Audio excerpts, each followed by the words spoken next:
Hello guys! Hello! This is for Libra. Welcome Libra dito sa aking channel.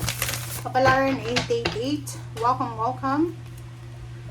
Alamin natin Libra kung anong messages, vibration, gabay, energy para sa inyong lahat. So, titingnan natin Libra kung anong message ang kailangan ng marinig. So, kung bago ka sa channel ko, please like, share, and subscribe guys. Okay. Alright, so first card natin is 4 of Swords, 7 of Pentacles, 3 of Cups, wow, the Wheel of Fortune, and 5 of Wands, Libra, and Knight of Cups. Okay, sa ilalim mo dito, there's a 7 of Wands, Knight of Swords, and 3 of Wands, and Page of Pentacles. Nakakaloka ka, Libra. Ang nakikita ko sa'yo dito, sa ilalim pa lang, there's a Libra na you are, parang pareho kayo ng Aquarius na masyado kayong nagmamadali. Masyado kang naiinip. Naiinip ka sa pag-aantay. Naiinip ka sa kung ano man tong hinihintay mo. Naiinip ka sa future mo eh. Okay? So, sinasabi ng bara sa'yo dito na huwag kang maiinip, huwag kang magpadalos-dalos, huwag kang mabilis gumawa ng aksyon. Pag-isipan ang lahat ng mga gustong gawin. Okay? Kumbaga, wala tayong kompetensya dito sa mundo na kung sino yung pinakauna, pinakamabilis, ganyan-ganito. Sundin mo lang yung flow ng life mo. And ito naman, sinasabi ng barahan na 77 kasi siya, 7 of Swords, tsaka 7 of Wands. Kung may mga tao na binabackstab ka, parang may mga tao na niloloko ka, kailangan mong ipaglaban yung karapatan mo. Love life man yan, sa loob ng trabaho, may mga tao kasi dito na harap-harapan kang niloloko. It's either, parang sinasabi kasi dito, lumaban ka eh. Lumaban ka sa mga panloloko, lumaban ka sa mga ginagawa sa yung kabalastugan or whatever man yan na hindi balanse. Balanse ka eh, 'di ba? You're the justice eh. Okay. Okay, 4 of Swords and 7 of Pentacles. So sinasabi ng bara sa'yo dito na kung ikaw ay nag-aantay ka ng promotion, salary increase, nag-aantay ka ng pera, lump sum of money, ng travel, nag-aantay ka ng relocation, nag-aantay ka ng confirmation, nag-aantay ka ng whatever man na hinihintay mo, sinasabi ng baraha, huwag kang ma-stress. Okay? Breathe in, breathe out. Huwag kang ma-stress, magpahinga habang nag-aantay. Kumbaga, if ever na hindi ka pa sigurado sa ngayon, kasi ganun eh, kung walang kasiguraduhan, parang halimbawa pakiramdam mo, wala namang nangyayari na exciting sa ngayon, instead na ma-stress ka, instead na magmadali ka, magpahinga ka na lang. Kumbaga, doon sa mga Libra na like na terminate ka pa sa trabaho, buntis ka ba, may sakit ka ba, instead na magmukmuk ka dyan, kailangan mong i-enjoy na lang yan. Maliban sa may sakit, hindi, kasi yung may sakit, hindi naman mag-i-enjoy. Kung buntis ka, na kailangan mong magpahinga muna, gawin mo na siya. Magpahinga ka, take advantage ng situation mo. Okay? Another, sinasabi ng bara sa'yo dito na isang celebration ang posibleng darating sa'yo. Isang celebration ang posibleng magdadala sa'yo ng sobra-sobrang changes sa buhay mo, transformation. So, sinasabi ng barahan nito na kung ano man daw na pagbabago ang darating sa'yo, ito ay magdadala sa'yo ng sobra-sobrang kaligayahan.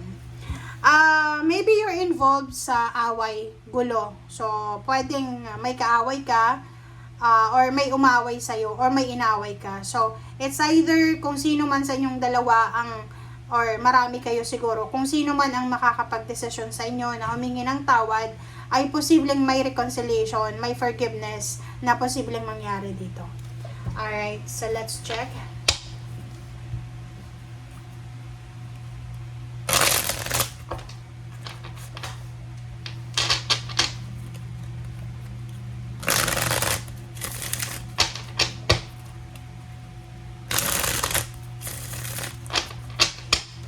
Alright, Libra. Four of Swords. Oh, diba?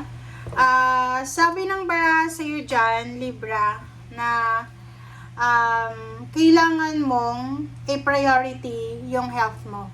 Kailangan mong i-priority yung well-being mo. Kailangan tama yung tulog mo. Alam nyo ba, ang hirap ng palaging puyat. Okay? Kailangan hanapin mo yung kapahingahan. Okay? Okay, Seven of Pentacles and the Knight of Pentacles. Sinasabi ng barahan na may darating sa'yo. Okay? Maliban sa hinihintay mo, there's an incoming financial windfall na darating sa'yo maliban sa hinihintay mo. Wow! So, yun. Isa sa rason kung bakit ka magiging sobrang masaya, isa sa rason kung bakit ka magse-celebrate, it's because there's a financial new beginnings. Pwedeng may bago kang trabaho, may mag-offer sa'yo ng financial new beginnings, or pwedeng may mag-offer sa'yo, may magpapahiram sa'yo ng pera, or posibleng may darating na financial change sa buhay mo. Kaya, parang sinasabi ng baraha sa'yo na magiging sobrang masaya ka. Isang exciting na pagbabago to. Okay? Exciting na pagbabago ang darating sa'yo, Libra. Pwedeng exciting na trabaho, exciting na business, isang exciting na source of income, pwedeng galing sa water sign, Pisces, Scorpion, Cancer, or posibleng, yun, magiging sobrang masaya ka kasi pwedeng yun nga, yung mga kaaway nyo ay magkabati-bati na kayo. Okay? Makakatanggap ka ng message from someone. Diba? Sobrang masaya ka. Walang pagsidlan yung kaligayahan na nararamdaman mo sa ngayon. Nakikita ko rin sa'yo dito, dalawa kasi yung Seven of Pentacles na isa sa mga rason kung bakit ka magiging masaya, it's because of the money. Pera yung rason kung bakit ka magiging masaya. Yung perang hinihintay mo, pwedeng may darating na mag-share sa'yo ng blessings. Pwedeng yung iba naman sa inyo dito, this is forgiveness, reconciliation. Okay, reverse. So, sabi ng baraha sa'yo dito, yung mga bago pa lang napasok sa kanilang business or trabaho, wag muna kayong mag-expect ng malaking halagang pera. Okay, relax lang muna. Lalo na kung 1 month ka pa lang sa trabaho mo, tuloy lang yung trabaho. Wag munang mag-expect ng finances. Okay, King of Swords. Sabi ng baraha sa'yo dito, iwasan din natin yung maging emosyonal. Okay, iwasan mo, Libra, yung pagiging emosyonal. Mag-focus ka ngayon sa logic. Okay? The Devil, iwasan mo talaga yung pagiging emosyonal. Kasi yung pagiging emosyonal, siya yung makakasira sa diskarte mo, Libra. Masisira yung diskarte mo dahil sa emotion na yan. Kasi pag emotional yung isang tao, nagiging sensitive, diba? Sabi sa'yo Sabi dyan sa'yo, mag-iingat tayo sa emotion natin. Kasi dahil sa emotion, pwedeng yan ang makasira. Pwedeng yan ang maging rason para bumagsak yung foundation natin. Another dito, sinasabi ng baraha na posible din na masira yung diskarte mo because of that. Okay. Wow! 3 of Pentacles. So, sinasabi ng baraha sa'yo dito na kung may kailangan ka na information, lalo na kung tungkol ito sa salapi, sa emotion, wag kang matatakot na hanap ng tao na pwede mong tanungin kung ano ba yung pwede mong gawin. But sinasabi ng baraha sa'yo dito na hindi mo magagawa ang mga bagay-bagay na gusto mong gawin kung sasarilinin mo lang siya.